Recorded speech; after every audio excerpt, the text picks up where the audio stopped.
Hello to God's people. My name is Jack, and I only want to discuss with you the Bible as it relates to all walks of life, even yours, even mine. I also want to encourage you to read the Bible for yourself as it gives you better perspective on daily decision making regarding all sorts and all manner of things. It explains everything. Accusers in the lion's den. I know we've all heard the story of Daniel in the lion's den, how he went in to the lion's den and came out the next day unscathed. Did you know that there were over 100 other men thrown into that same lion's den? Now, if you read it for yourself, you would know I'm talking about the accusers. The accusers in question are among the 120 princes and the 3 presidents that King Darius set over the kingdom. This is coming from chapter 6 of the book of Daniel, the story of Daniel and the lion's den. Now, among these 3 presidents who report to the king, King Darius set Daniel to be number 1 among the presidents. So these 120 princes report to the 3 presidents, among who is Daniel, and then you have King Darius over everything. King Darius also has the idea to just set Daniel over the entire realm. So putting Daniel as number 1 over the entire kingdom. Because he saw how good Daniel was at his job. You have to consider this a workplace. Now, of course, Daniel moving up that fast in rank probably didn't take too well with the other princes and the other presidents or his co-workers. So here you have 122 of your co-workers vowing against you. They gathered together and they said, we have to find fault in Daniel. First, regarding the work of the kingdom. So at his job, you can imagine them putting stumbling blocks in his path, trying to make it where it seemed that Daniel wasn't good at what he was doing. And even with all these people going against one Daniel, one man of God, one man of faith, they could find no fault in him concerning the work of the kingdom. Now, at this point, I would like to note, this was the warning to the accusers.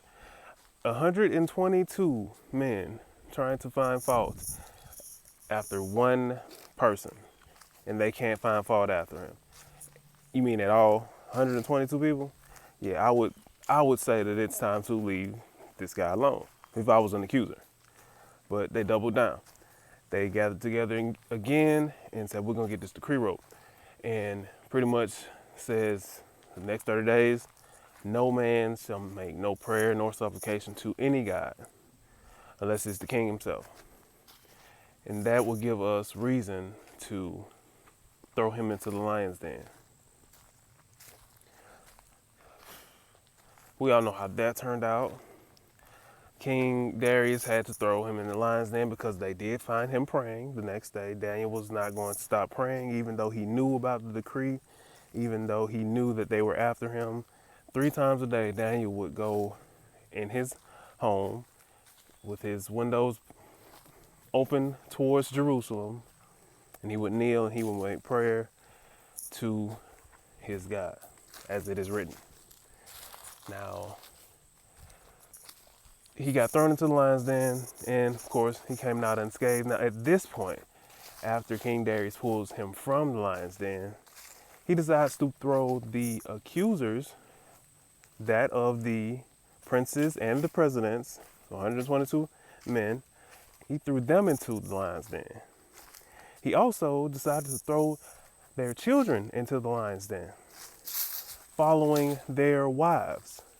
Now, if you place logic, just regular folks' logic in this, these were quote unquote wicked people. who were willing to set this man up, set Daniel up to get him thrown to get him killed. Wicked rich people at that. So if they were willing to kill Daniel over their position, it's safe to say that they may have had multiple wives, as it is written that they did not believe in the law of the God of Daniel.